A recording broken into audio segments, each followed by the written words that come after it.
Step 1. Peel off the protective film on both sides of the visor. Step 2. Separate the exhale filter holder into two parts. Place the base of the exhale filter holder under the pre-punched circular hole on the visor. Take two filter pieces, place them in the center of the filter holder base and reassemble the two parts. Make sure the filter holder is securely closed on the visor. Step 3.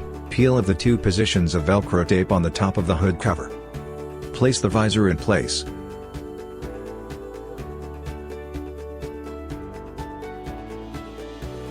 Reattach the velcro tape to fix the visor to the hood body.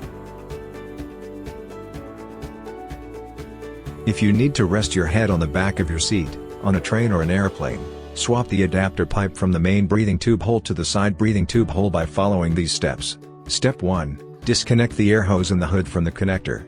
Turn the nut counterclockwise to remove the connector in the air hose plug.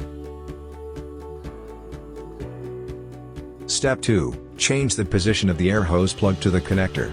Turn the nut of the connector in the air hose plug clockwise to close. Make sure the nuts are securely tightened. Step 3. Reattach the air hose in the hood with the connector for continued usage. Next, we will proceed to assemble the air filtration system.